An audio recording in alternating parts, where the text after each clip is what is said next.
Julio López nació en General Villegas el 25 de noviembre del año 1929. Fue un militante peronista y albañil retirado argentino que fue víctima de desaparición forzada durante la última dictadura argentina en el año 1976 y 1983, y confinado varios años en distintos centros clandestinos de detención.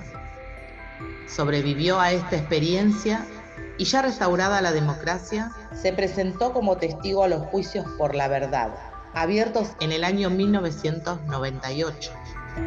López quiso declarar como víctima y testigo en el juicio por delitos de lesa humanidad, en el que fue condenado a prisión perpetua el policía Miguel Echecolata. Un día antes de que se dictara la sentencia condenatoria, durante el gobierno de Néstor Kirchner, el 18 de septiembre del año 2006, desapareció sin que existan noticias sobre qué le sucedió. Julio López, un desaparecido en plena democracia, el 18 de septiembre del año 2006.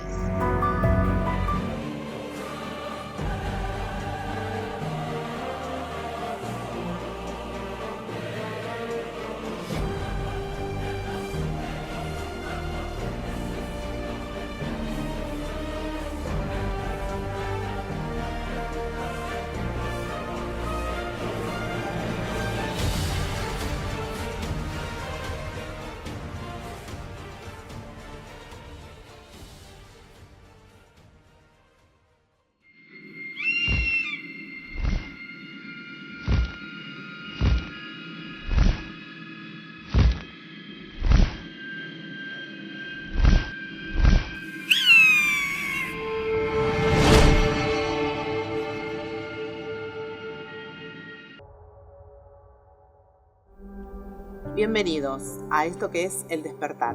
Bueno, hoy les traemos una investigación hecha por la producción y también como un homenaje a un desaparecido en plena democracia. Pero antes de empezar la historia, quiero presentarles acá a mi compañero Rubén Rajich. ¿Qué tal, Sil? ¿Cómo estás? Bienvenido. Sí, un tema, la verdad que triste, pero bueno, si no me saco mal la cuenta, 19 años de la desaparición de Julio López. Y voy a ser cortito. Creo que fue un mensaje del poder que está detrás de todo esto, que sigue operante y que se camufla, toma distintas formas. Entonces, con democracia o sin democracia, nada, fue un plan más, se podría ser anticrístico, porque todo va contra la información, o cualquier germen que ponga en peligro el sistema será atacado. Sí. Bueno, vamos a presentar otra colaboradora que tenemos desde Rosario, Dayana Carracedo. Bienvenida, Dayana. Hola, ¿cómo están? Bueno, este programa tan importante que traemos, donde nos preguntamos una vez más si se puede ser dos veces desaparecido. Una vez en dictadura, pero la segunda vez Julio López desaparece en democracia. Sí, bueno, vamos a seguir presentando a nuestros colaboradores. Desde Guatemala lo tenemos a José Bor. Bienvenido, José. Hola Silvina, Rubén y Dayana, y la verdad, para mí es un tema que desde Guatemala no lo conocía y realmente me interesa saber más sobre esa persona. Bueno, por eso vamos a ir a la breve introducción de la historia.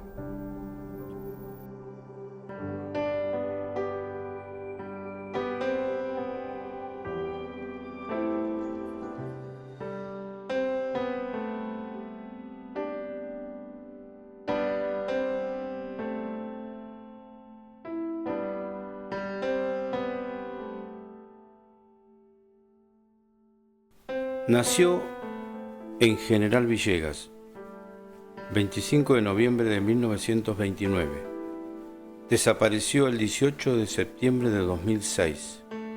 Sin tener una adhesión explícita al peronismo, debió dejar en 1959 su pueblo natal en la localidad rural de General Villegas, debido a la persecución contra el peronismo llevada adelante por la dictadura autodenominada Revolución Libertadora. Se instaló en Los Hornos, partido de la ciudad de La Plata. Allí se dedicó a la albañilería. En 1973, luego de derrocar la dictadura autodenominada Revolución Argentina e instalado el gobierno democrático de Héctor Cámpora, comenzó a colaborar con la unidad básica Juan Pablo Maestre, ubicada a pocas cuadras de su casa. Simpatizaba con la tendencia revolucionaria del peronismo, liderada por la organización política militar Montoneros. El 24 de marzo de 1976 fue derrocado el gobierno constitucional, tomando el poder una dictadura autodenominada Proceso de Reorganización Nacional. La noche del 27 de octubre de 1976, fuerzas de seguridad ingresaron a Los Hornos con el fin de secuestrar a los militantes del barrio. Entre los detenidos desaparecidos se encontraban Jorge Julio López. Las fuerzas que lo secuestraron, junto a las demás personas, estaban bajo el mando de Miguel Echecolás, por entonces director de investigaciones de la policía bonaerense y mano derecha del jefe de policía de la provincia, Ramón Camps. Como director de investigaciones, Echecolás dirigía los 21 centros clandestinos de detención que había instalado la policía provincial para torturar, violar y finalmente asesinar a las personas detenidas y hacer desaparecer sus cadáveres. La red Centro Clandestino de Detención de la Policía Provincial es conocida como el Circuito Camps. López estuvo desaparecido, en 4 centros clandestinos: Cuatrerismo, Pozo de Arana, la Comisaría Quinta y la Comisaría Octava. Allí sufrió torturas y presenció varios asesinatos, entre ellos los de 2 compañeros de militancia en el barrio, Ambrosio Francisco de Marco y Patricia del Orto. El 4 de abril de 1977, 5 meses y 5 días después de haber sido secuestrado, fue blanqueado, cuando el dictador Jorge Rafael Videla dispuso formalmente su detención sin juicio en la Unidad Penal número 9 de La Plata, de donde fue liberado el 25 de junio de 1979.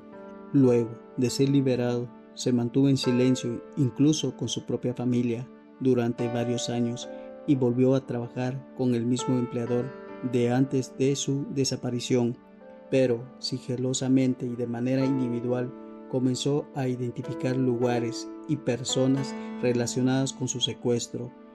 Esas investigaciones y sus pensamientos formaron una colección de escritos que mantuvo en la más estricta reserva y que agrupó bajo el título de Archivo Negro de los años en que uno vivía, a donde termina la vida y empieza la muerte. Con el retorno de la democracia a instancias del presidente Alfonsín, se inicia el juicio a las juntas en 1985. Sin embargo, toda posibilidad de investigar su secuestro y castigar a los culpables se diluyó cuando los gobiernos de Raúl Alfonsín y Carlos Menem sancionaron las llamadas leyes de impunidad, que cancelaron los juicios por violaciones de derechos humanos, con las cuales estuvo inicialmente de acuerdo.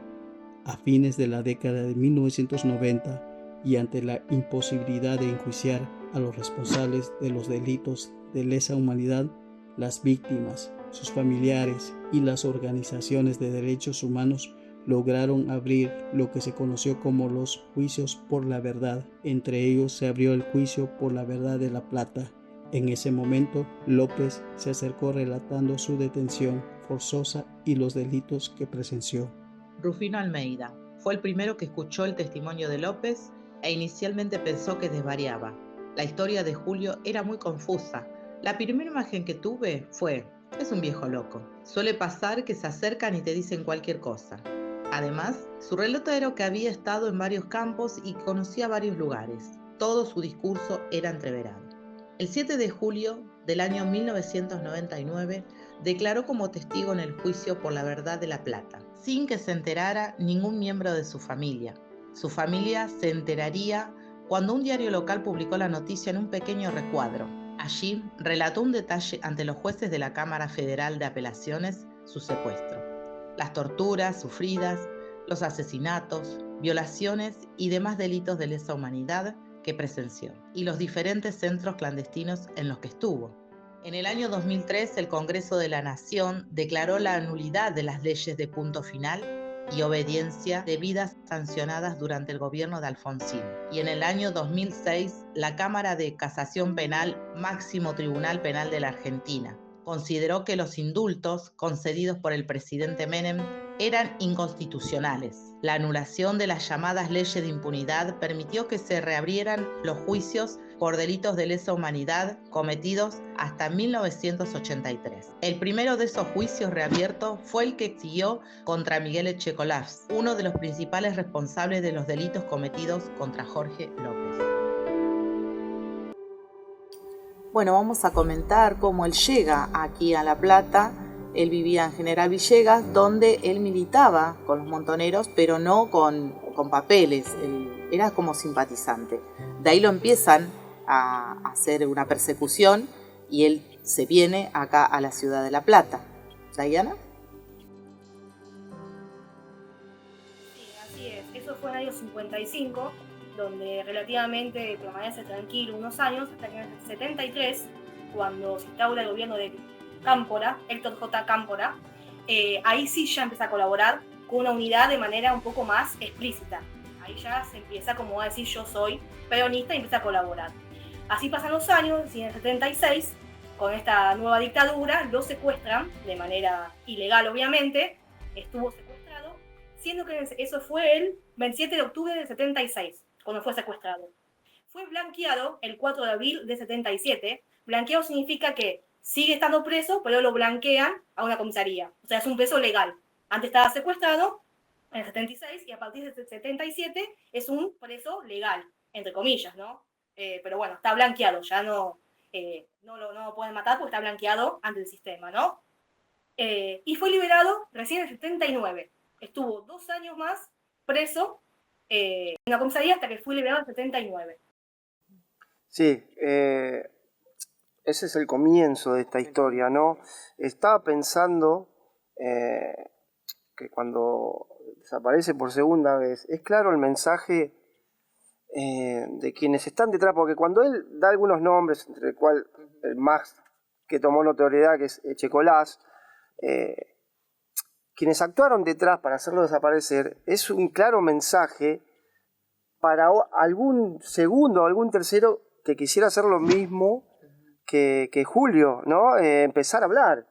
Entonces, sí, puede caer un Echecolás, un segundo, un tercer nivel. El tema es ver quién está detrás de la trama de todo esto, ¿no? Entonces, fíjense, ya desde el 55 comienza a ser perseguido.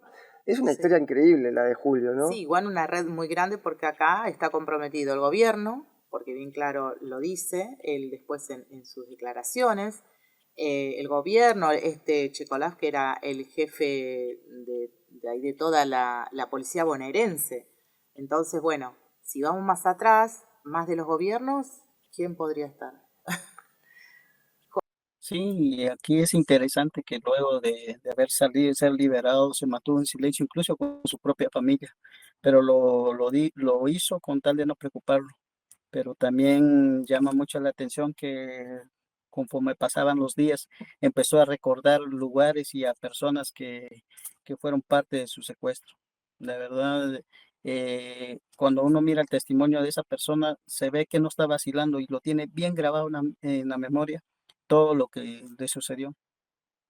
Sí, además, para seguir una línea cronológica, ya dijimos que en el 55 se viene para La Plata, en el 76 lo secuestran, en el 77 lo blanquean, en el 79 ahí es cuando lo liberan, pero Alfonsín y Menem, que lo que decía Rubén, que tiene un gobierno que de alguna manera avala estas dictaduras, sancionaron las famosas leyes de impunidad. ¿Se acuerdan que la de obediencia de vida y punto final?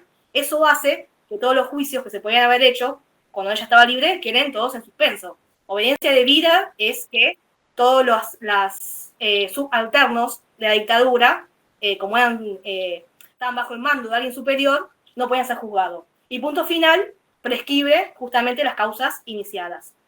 Eso permanece así, lamentablemente, con Alfonsín y con Menem siguen esta pausa, los juicios, Y en el 99 se inicia en La Plata los juicios por la verdad. Esto se inicia como una cuestión de buscar materiales, de saber, de conocer, pero no tenían potestad para penalizar a los que eran enjuiciados. ¿Era un juicio o no juicio? Era un juicio para agotar pruebas, para hablar, para conocer, pero no podían ser enjuiciados por estas leyes de punto final y obediencia debida. Y es en el 2003 cuando Kirchner sí deroga estas leyes y en el 2006 se reabren los juicios y el primero que se reabre es contra Checolás, donde comienza a declarar Julio López. Bien, bueno, vamos al siguiente bloque.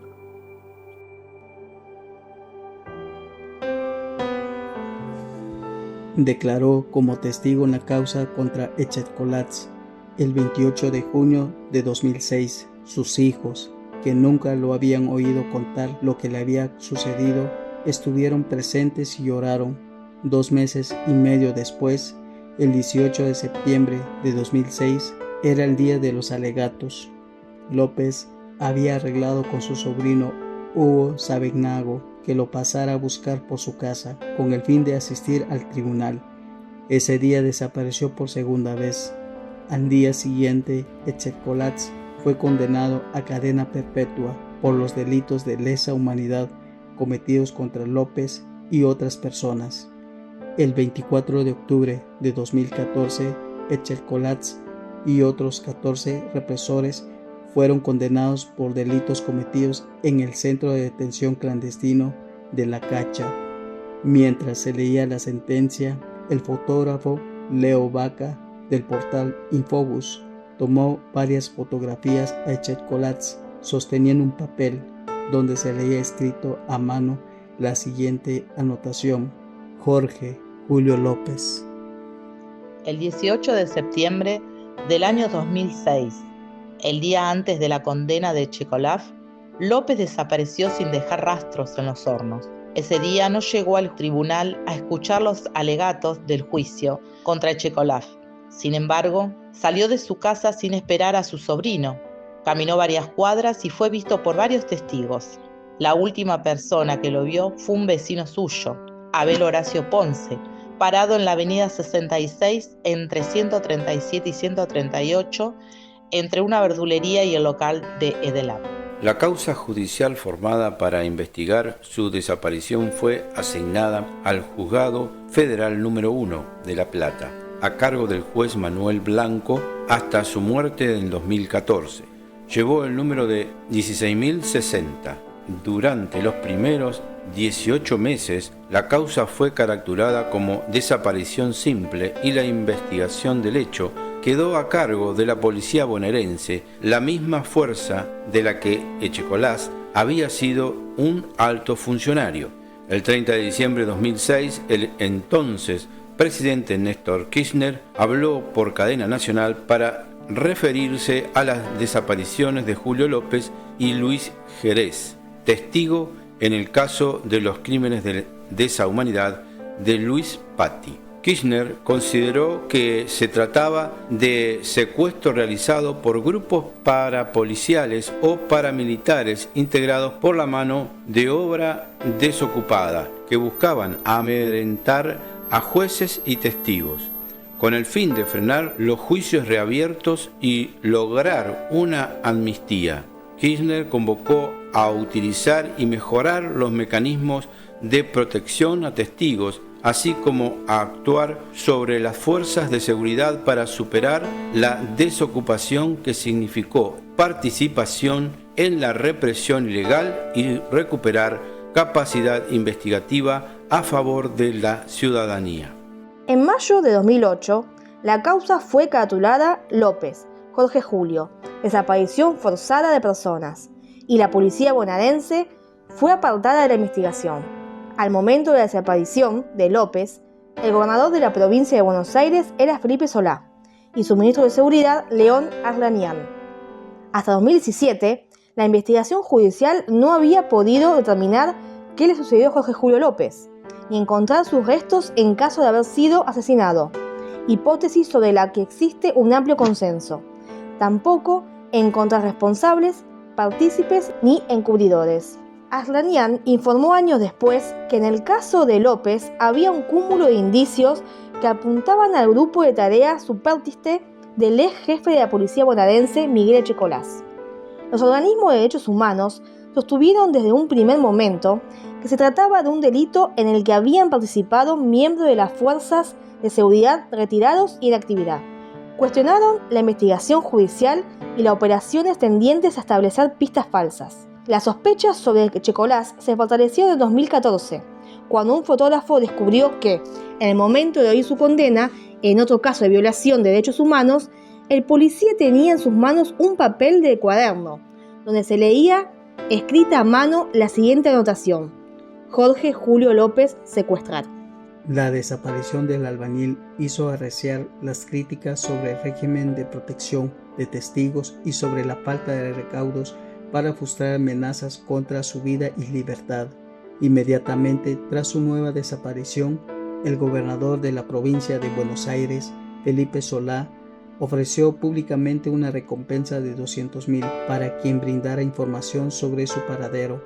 Luego, esa cifra fue elevada al doble, llegando a la fecha de diciembre de 2007 al millón de pesos. Luego, fue nuevamente elevada a 2 millones de pesos. Se lanzaron al aire numerosos avisos televisivos, radiales, en medios gráficos, etc., dando cuenta del hecho de su desaparición y de su fotografía. Se llegó incluso a enviar mensajes de texto a todos los teléfonos celulares solicitando colaboración para su búsqueda. La policía bonaerense movilizó miles de efectivos para los rastrillajes. De lo antedicho, se descarta la hipótesis de la desaparición de López causada por un shock traumático que lo habría llevado a extraviarse. Algunas opiniones indican que Jorge Julio López se encontraría muerto, asesinado por grupos de tareas vinculados a la extrema derecha que se sintieron amenazados por sus declaraciones. A comienzos de 2011, un testigo de identidad reservada aseguró haber visto dónde y cuándo enterraron a Julio. Inmediatamente los medios comenzaron a movilizarse. El 4 de febrero concluyeron sin éxito las búsquedas. En 2014, la fiscalía del caso insistió nuevamente con una vieja pista previamente abandonada que apuntaba a su hijo, Rubén López, por la desaparición de su padre. Esta pista había sido aportada por el hijo menor de edad de un policía, que en 2014 ya era mayor de edad y también formaba parte de la policía. En 2007, la diputada Nora Gisburg impulsó un proyecto en el Congreso Nacional para crear una comisión bicameral con el fin de investigar los secuestros de Luis Ángel Jerez y Jorge Julio López. Pese a que la iniciativa contó con el apoyo de la oposición, en el proyecto fue vetado por el bloque del oficialismo por 106 votos contra 57. Así es, chicos, declaró como testigo. La causa fue contra Echecolás, un asesino cerebral. El día que declaró, sus hijos por primera vez escucharon lo que su padre había sufrido en su secuestro. Y a través de su declaración de Julio López, Echecolás y 14 personas fueron condenadas. Sí, también, bueno, él antes, salió de su casa, de su domicilio acá en Los Hornos, para ir a declarar sobre toda esta aberración que le habían hecho en su secuestro clandestino, torturas, sufrió, vio cómo asesinaban a sus compañeros. Bueno, él iba caminando, salió antes porque tenía que esperar a su sobrino que lo acompañase y él salió antes. Llegó a la esquina de 66, 137 y 138, que hay una verdulería, antiguamente una sucursal del AP que hoy no está más, y desaparece. Como por arte de magia, sí hay un testigo, que fue un vecino que lo vio, Abel Horacio Ponce, que lo ve a López parado ahí, pero nadie ve si hay un auto que lo suben forzosamente. Nada, desaparece como por arte de magia. Sí, voy a leer para que refrescar un poco a la gente que la causa judicial formada para investigar su desaparición fue asignada en el juzgado número 1 de La Plata, al cargo del juez Manuel Blanco, hoy fallecido en el 2014, y llevó el número 16.060. Durante los primeros 18 meses, la causa fue caratulada como desaparición simple y la investigación del hecho quedó a cargo de la policía bonaerense, la misma fuerza de la que Echecolás había sido un alto funcionario. Bueno, Dios mío. Nada, que se puede agregar, ¿no? Por eso cuando digo, el poder sigue operando, ¿no? Y moviendo los titiriteros para encubrir, ¿no? Seguir ¿Cómo iba a encubriendo. avanzar la causa si eran ellos mismos los que hasta, ahora vamos a decir el año, que siguió a cargo de la Policía Federal? ¿Ahí? Sí, lo más importante es entender por qué desaparece. Porque él llega a declarar, no es que desaparece antes, eso es lo más, como dice Rubén, lo que el poder le molestó.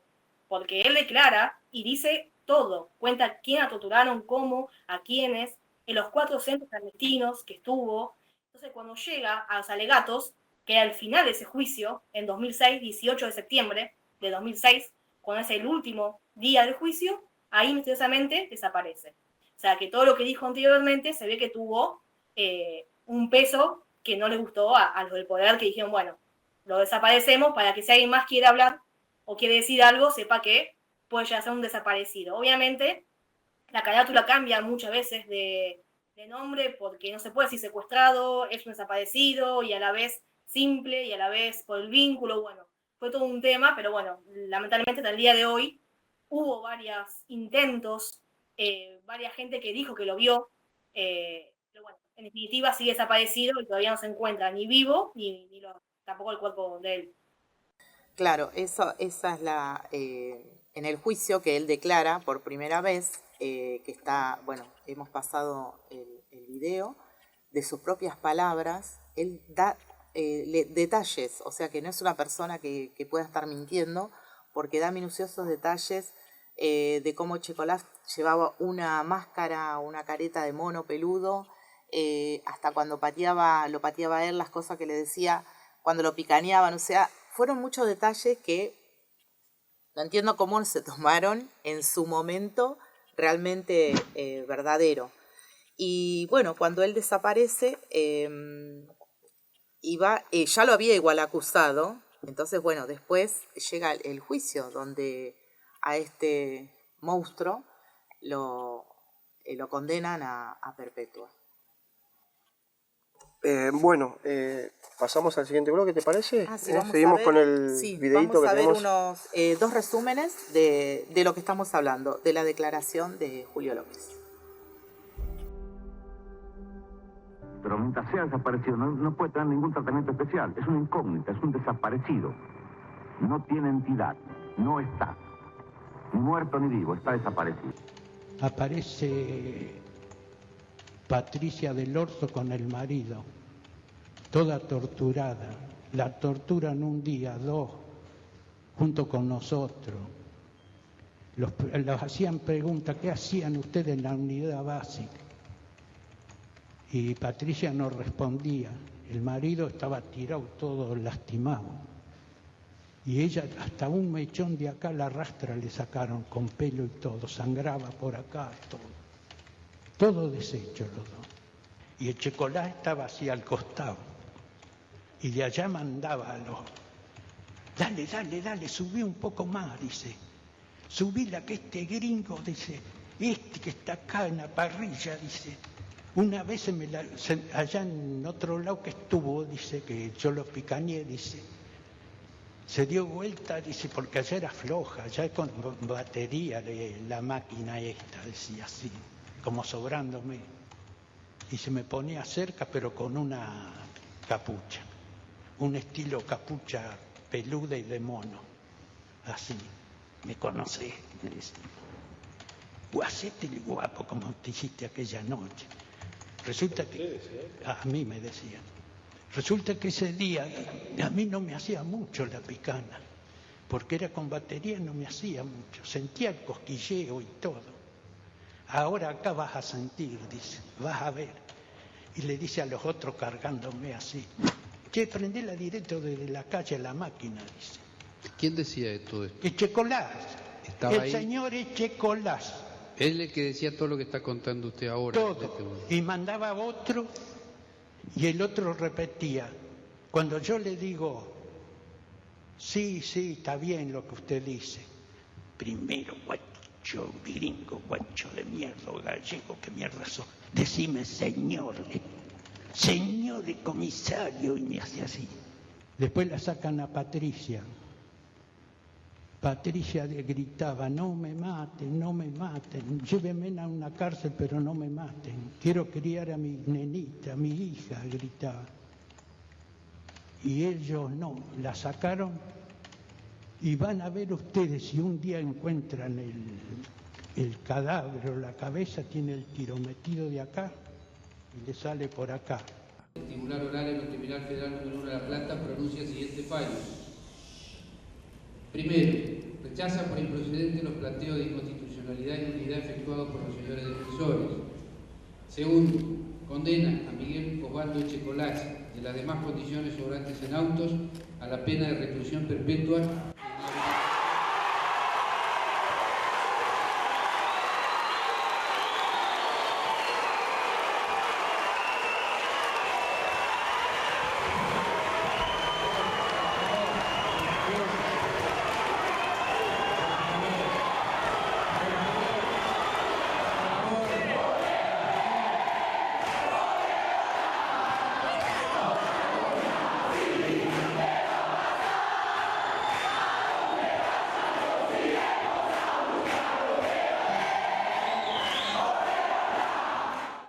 De Jorge Escaño, 49 años, una persona que dice haber visto a López el 1 de octubre pasado. Le vamos a preguntar a esta persona que por una cuestión de seguridad no quiere mostrar su rostro. Jorge, ¿en qué circunstancias usted se encuentra con López y cómo lo vio? Hago un trabajo para un agente, eso me lleva hasta una finca ubicada en el kilómetro 135, denominada Estancia San Genaro, en Monte.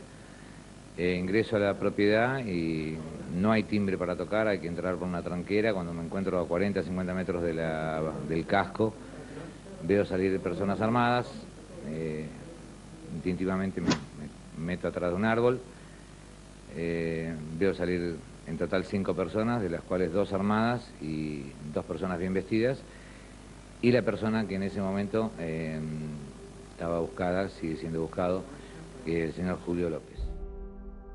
Bueno, ahí veíamos entonces estos pequeños extractos de distintos medios de la época. Nada, recién hablando con Fabián ahí me recordaba datos que había olvidado. Una compañera que estaba en ese momento previo a la pandemia, se intentó hacer una investigación más profunda, a ver qué datos, con respecto a qué hizo en ese momento la policía. Bueno, puso una garita en la puerta de Julio López, ya después desaparecido. Claro. Pero bueno, irrisorio, ¿no? Por otro lado, se contactó o se intentó llegar al abogado de la familia de Julio, y no quiso dar entrevista, y es entendible, ¿no? Porque el cometido, no solo para la familia de Julio, sino su entorno, y para otros, como bien decía, es esto, el miedo, ¿no? Bueno, seguís con esto, es muy difícil. Nada, bueno, y el abogado no quiso dar entrevista. Y con respecto al hijo, se intentó llegar por distintos caminos, contactarlo, pero no hubo manera. Así que, nada, hasta el día de hoy, la información que uno puede encontrar es la que está en la internet. Claro, exactamente. Y a mí la impotencia y la bronca que me dio lo que dijo en uno de los resúmenes Jorge Rafael Videla, ¿no? Que los trató unos CNN desaparecidos como si fueran animalitos sin importancia. Son desaparecidos, no están, no, como que no se puede hacer nada. Horrible. Así es, él decía justamente eso, no podemos hacer un juicio porque no hay nadie. O sea, están desaparecidos, no están ni vivos, no están muertos. ¿Juicio a quién quiere hacer? Decía que, como diciendo, una chicana y un poco, viste, diciendo, no hay cuerpos para hacer un juicio, o no hay nadie vivo hasta que aparece Julio López y luego desaparece, ¿no? También, bueno, ahí se escucha muy bien, como dijiste vos en el año, Silvi, en el bloque pasado, a López diciendo punto por punto qué le hicieron, cómo torturaron, cómo mataron a sus amigos, poniendo a sus amigos frente a él, cómo el mismo Checolás sabía quién era. Ya lo había visto en varios centros de detención y le jugaba así como esas bromas macabras. Es muy terrible escuchar eso y bueno, saber que luego, poco después, desaparece hasta el día de hoy sin saber de dónde está. Sí, y no olvidemos también que declaró el jefe de la policía, que en ese entonces era Echecolás. Con eso nos damos cuenta de que todo esto estaba manipulado. Entonces era necesario desaparecer todo tipo de evidencia y una de ellas era Jorge Julio López. Sí, exactamente. Claro que sí, bueno, y se escucha después, viste que se escucha la condena en el juzgado, que le dan perpetua y obviamente la reacción de él, cínicamente, agarrar el crucifijo, besarlo, como dándole gracias a Dios, se hizo justicia. Y la gente obviamente rompió en una locura de alincharlo, bueno. Y él, 2 años antes, esto lo encontré en una página de Infobae, pero lo quería traer, 2 años antes del juicio final, este señor, donde se acusó por los delitos de 500 personas en 3 centros clandestinos, Echecolás dijo: condénenme lo que quieran, me siento orgulloso de haber defendido a la patria. Yo no maté a nadie, me batí en combate, que es distinto. Agregó desafiante, le dice al juez del momento: ¿creen que estarían presentes si hubieran triunfado los idealistas jóvenes que pretendían tomar el poder de las armas? Ustedes dicen que yo maté, usan esa palabra hiriente. Yo respondía a la agresión con el personal que tenía. O sea, totalmente demente. Bueno, pasamos ahora a otro informe. Luego de un par de meses sin prácticamente ningún avance, en diciembre de 2006, la Corte Suprema dictamina que la investigación en torno a la desaparición de Julio López iba a pasar a manos del juez federal Corraza, quien ordenó la investigación de los teléfonos de la cárcel de Marcos Paz, donde justamente estaban los procesados por delitos de lesa humanidad, incluido Echecolás. Tiempo después, el juez ordenó, más allá de la investigación de los teléfonos que mencioné anteriormente, la riqueza en el pabellón donde estaban los detenidos. Se descubrieron, entre otras cosas, alteraciones en los libros de visita y líneas telefónicas que no habían sido informadas. Por esa razón se abrió una causa contra un grupo de policías por obstaculizar la investigación. Se solicitaron allanamientos a su casa, pero todos fueron denegados. La desaparición de López hizo surgir abundantes críticas a la poca protección de testigos. Lo irónico de todo esto es que quienes estaban a cargo de la búsqueda de Julio López era la policía bonaerense, la misma que durante años estuvo bajo el mandato de Echecolás. Recién en abril del año 2008 se decidió apartar a la bonaerense de la causa por negligencia manifiesta y la causa pasó de averiguación de paradero a desaparición forzada. En mayo del año 2008, un testigo protegido declaró que un exmédico de la policía bonaerense llamado Carlos Falcone estuvo estrechamente vinculado al secuestro de López. Hasta dijo que para secuestrarlo usaron un auto Falcon. Recién allanaron la casa del exmédico en enero del año 2009 y se encontraron efectivamente con el auto que había descrito este testigo protegido, pero estaba desarmado hacía 3 años. En 2010, Echecolás fue internado por un problema de salud y un médico intentó estrangularlo. En 2014, él y otros 14 represores fueron condenados a otra reclusión perpetua, esta vez en el juicio por el centro clandestino de detención La Cacha. Lo más macabro de ese juicio fue que mientras le leían la sentencia, Echecolás sacó un papel de su bolsillo y anotó algo. Luego intentó darle el papel al juez, pero no se lo permitieron. Nadie sabía qué escribió, hasta que publicaron fotografías en diversos medios. El papel decía Jorge Julio López y secuestrar. Fue tomado como un gesto de provocación, algo bastante recurrente en Echecolás, y fue imputado por eso, pero jamás se investigó a fondo. En 2017, la Comisión Interamericana de Derechos Humanos le pidió al gobernador argentino que asegure las condiciones para esclarecer el caso de la desaparición de Julio López. Al día de hoy, la investigación no tuvo ni un solo avance.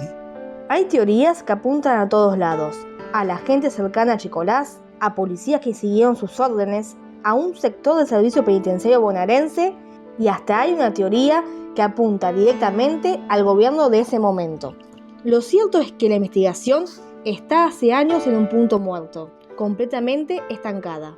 En septiembre de 2019 se supo que se van a investigar más de 5 millones de llamadas, así como también que se van a investigar cuerpos sepultados como NN, para cotejarlos con las huellas de Julio López. En ese mismo año, en 2019, Echecolás pidió la prisión domiciliaria, pero se rechazó su solicitud. En 2020 tuvo coronavirus, pero logró recuperarse y volvió a solicitar la prisión domiciliaria, que nuevamente se le fue negada. Echecolás muere en la cárcel el 22 de julio de 2022, con 93 años. Miguel Echecolás fue condenado 9 veces por crímenes de lesa humanidad, a través de sentencias dictadas en 1986, 2004, 2006, 2014, 2016, 2018, 2020, 2021 y 2022, que fueron unificadas en una pena única de reclusión perpetua. La última fue en mayo de 2022, cuando se lo condenó por torturas y crímenes en el ex centro clandestino conocido como Pozo de Arana, en La Plata. Ya pasó más de una década desde la desaparición de López y nada se sabe. La investigación de su caso fue escasa y, para colmo, muy obstaculizada. Sea cual sea la verdad, el nombre de Julio López es sinónimo de la tristemente larga lista de desaparecidos en democracia en Argentina. ¿Y qué pasa después del que desaparece? Obviamente lo siguen buscando hasta el día de hoy. Hubo varios indicios que no llegaron a mucho. En 2008, por ejemplo, un testigo protegido dijo que un ex médico de la policía bonaerense, justamente al mando de Echecolás, lo había secuestrado. De hecho, que se lo vio, que lo secuestraron, pero bueno, no hay pruebas de esos. Y luego, bueno, varias veces, una particular en 2010, en la cárcel, entra a un hospital por un tema de salud y un médico lo quiere asesinar, lo quiere estrangular y no lo puede hacer o queda casi al borde de la muerte, pero sobrevive. Y luego de ahí, Echecolás, como decía Silvina en el bloque pasado, con toda impunidad, quiso varias veces salir de prisión a una prisión domiciliaria. Se le fue negada en 2019, se le fue negada en 2020, cuando tuvo coronavirus, y bueno, lamentablemente termina falleciendo impune y con todo porque está seguro de que hizo lo que más quiso y con total impunidad, muere dentro de la cárcel, por suerte, no en prisión domiciliaria, el 22 de julio de 2022. Ahí, bueno, muere. Y para terminar este relato de años, tuvo varias sentencias Echecolás en 1986, 2004, 2006, 2014, 2016, 2018, 2020, 2021 y 2022, que todas fueron unificadas en una única reclusión perpetua, obviamente, y la última había sido en mayo de 2022, poco antes de que muera en la cárcel. Muere, pero lamentablemente muere con impunidad y él con un gozo casi macabro de haber cumplido su deber. Claro que sí, como vos dijiste, el julio del año 2022, él muere a sus 93 años con varias enfermedades. Padecía deterioro cognitivo, insuficiencia cardíaca, insuficiencia venosa y otras enfermedades a raíz de un ACV isquémico, que fue trasladado, no muere, de ahí, esto lo saqué de Infobae, no muere en la cárcel, él fue trasladado a una clínica en Merlo, donde ahí fallece. Él estaba en la unidad 34 de Campo de Mayo. Y las acusaciones, como vos decís, de estas desapariciones fue sostenida por el desaparecido Julio López, que como dijiste al comienzo, creo que ya 19 años. Y bueno, y a esto quiero agregarle la opinión de su hija, que por cierto, cuando ella se entera de lo macabro y el monstruo que es su padre, entonces ella se cambia su apellido y dice, es un ser infame, no un loco. un narcisista malvado sin escrúpulos, declara su hija, a que le hicieron una nota. Quien se cambió su apellido, Mariana Dopazo, para vivir una vida, entre comillas, normal. Bueno, ella dice que lo sigo considerando como un genocida en el lado opuesto de mi vida. La primera vez que escucha los delitos de su padre fue ahí, en el juicio que estaban abriendo, que lo declara Julio López. Ahí ella escucha y ahí no tuvo más dudas de lo que era su padre, porque ella comentaba de que ellos vivían en una burbuja, aislado de todo lo tenían, sometidos y obviamente, bueno, aislado de toda la prensa, de la gente, y que la gente que lo rodeaba le decían, qué groso que es tu padre, qué groso que es tu viejo. Entonces ella ni sabía el monstruo que era hasta en ese momento. Así que bueno, hasta hoy ella aborrece a su padre, quien lamentablemente, como decís, Dai, no cumplió por ahí como uno quisiera, si bien estuvo preso en una cárcel común, decían, pero dudo que haya pasado algo feo, porque bueno, es un ex comisario oficial de ese momento, entonces creo que estuvo muy bien resguardado. Sí, nada, para cerrar en cuanto a mí, recién comentaba Silvo, en un momento Checolás se justifica y dice que lo que hizo es en el bien de la patria, en pos de la patria, nada, matando toda esta gente. Sí. En definitiva, hasta el día de hoy, todavía no conocemos en realidad bien por qué se montó toda esta estructura. El Checolás tenía jefes, y estos jefes, ¿para quién trabajaban o por quién fueron adoctrinados? En varios videos yo recuerdo haberlo comentado, creo que más de una vez, a la gente que investigue, que no fue casualidad, como hoy vemos una movida de la ultraderecha en gran parte del globo, en aquel momento se dio por el poder mundial, que todavía no tenía el poder globalizado como hoy, pero que ya estaba moviendo sus piezas. Fíjense que casi al unísono o al mismo tiempo todas dictaduras en el cono sur, en Sudamérica, Uruguay, Chile, Argentina. Investiguen de dónde salieron los grandes jerarcas de esos movimientos. Muchos fueron preparados en las escuelas de las Américas en los Estados Unidos, financiados por los Estados Unidos.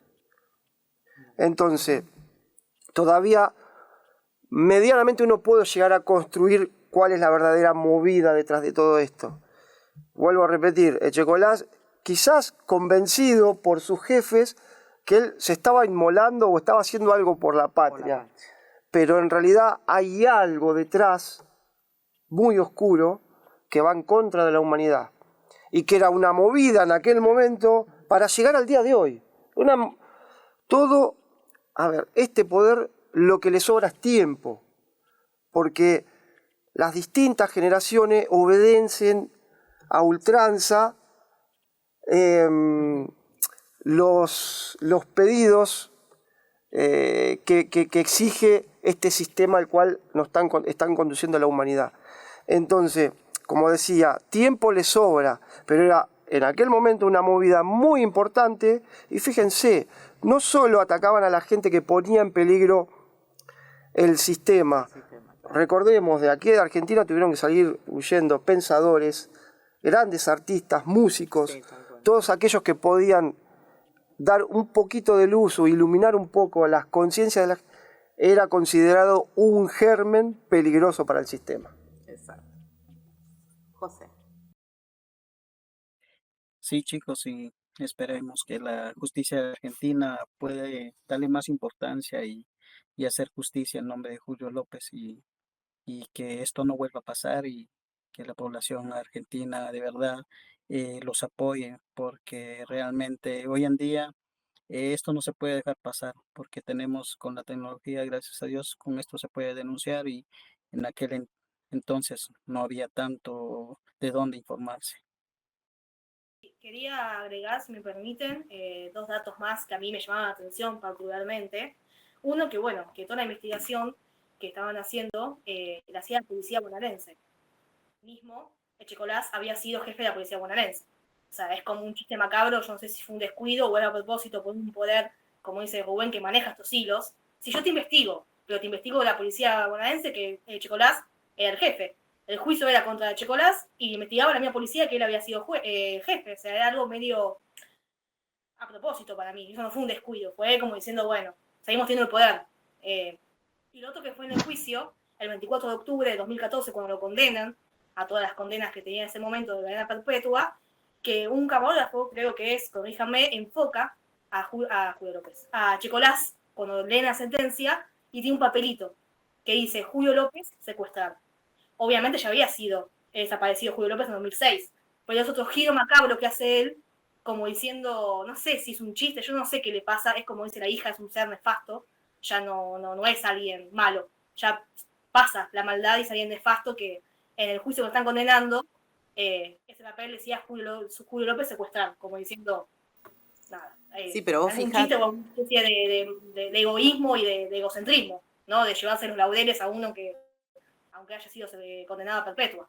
Pero vos fíjate, Dai, que ese papel iba a ser dado al juez, quien lo condena, porque no hay otra opción, creo yo, porque qué ironía, ¿no? O sea, el juez está arreglado, por eso él le tenía que dar ese papel, que gracias a Dios lo capta un fotógrafo, y el canal de televisión en ese momento, el Canal 7, que no lo pone en evidencia, sino el fotógrafo, que qué gran valor, porque se está jugando la vida al poner semejante noticia y de puño y letra de este asesino serial, digamos. Pero bueno, creo que a nosotros, bueno, nos queda muy claro todo lo que hemos armado. Quizás se nos haya escapado, ¿no, Rubén? Algún detallecito o cosas, pero bueno, la producción trató de hacer lo posible, porque tampoco hay mucha información sobre este caso, obviamente. Sí, y lo hicimos con el mejor de los respetos y nada, en homenaje a Julio y a un montón de gente que tuvo que padecer, privaron de seguir, de tener el derecho a la vida. Pero bueno, nada, como nosotros pagaremos nuestros errores, esta gente que deliberadamente está movida por la oscuridad, tampoco se va a salvar. No nos salvaremos nosotros ni ellos. Por supuesto. Hay un Dios y es justo. Y hay que seguir igual alzando la voz, hay que seguir denunciando y no se olviden de Julio López ni tampoco de todos los desaparecidos en esa época y en esta actual, porque seguimos en represiones, pero como más callado, pero seguimos. Hay gente que sigue desapareciendo, hay gente que sigue estando torturada. Entonces no podemos hacer vista gorda ni mirar por un costado. Hay que denunciar y hay que salir a la calle a protestar, a gritar estos crímenes de esta gente, que ellos se creen que son intocables, pero nosotros tenemos el poder, el pueblo. Así que bueno, chicos, les recontra agradezco, gracias a la producción por todo este material y nos veremos en otro próximo programa. Así que me despido. Dayana, abrazo gigante de Rosario. Gracias a todos y bueno, una última apreciación personal. Siempre hablamos mucho en la Patagonia que el genocidio existe y va a seguir existiendo, pero siempre hablamos con los pueblos originarios que el genocidio empezó mucho antes y mucho antes en todo el mundo, ¿no? Pero el gran genocidio primero fue el que hicieron cuando Colón llega y mata también a todos los aborígenes. Siempre hicimos muchos programas de televisión y de radio equiparando ese tipo de secuestros que hubo en aquel momento con los que pasaron ahora. Y no nos olvidemos, hoy en día, en este momento, los pueblos indígenas, sobre todo del sur, siguen siendo secuestrados, torturados, desaparecidos, reaparecidos, desaparecidos de vuelta. Quizá no tienen tanta prensa como los juicios estos de la verdad o el juicio de López, pero como decía Sil, sigue pasando. Pueblos indígenas es una partecita, no nos puede pasar a cualquiera, porque hoy en día quien piensa distinto y quien molesta al poder con el pensamiento ya es un problema. Así que bueno, esperemos que les haya servido esta información y bueno, ojalá que algún día se sepa dónde está Julio López, vivo o muerto, pero también anunciar a la familia que necesita saber qué pasó con Julio López. Gracias, José, desde Guatemala, por tu colaboración. Gracias, chicos, gracias a cada uno de ustedes y de verdad fue algo que realmente no lo sabía y bueno, donde quiera que esté lo hacemos con todo el corazón y el debido respeto. Bueno, gracias Rubén, gracias a ustedes. Un abrazo, chicos. Bien, y ustedes no se vayan porque les regalamos al final un audio de Giorgio, Despierta Argentina. Les agradecemos de todo corazón, suscríbanse, dejen su comentario, no se olviden de tocar la campanita para que les anuncien estos programas que vamos elaborando para ustedes. Gracias y hasta la próxima. Despierta, pueblo argentino, no dormir. Me parece que estás durmiendo, me parece que estamos un poco cobardes, me parece que no queremos el futuro para nuestros hijos. Despierta, despierta, vas en la calle, agarra todos los medios, pero no violentos, que te da tu fuerza argentina, tu cultura, tu rebeldía, tu sentido de la justicia para sacar a estos poderosos que quieren aniquilar nuestra, porque yo me siento argentino en este momento.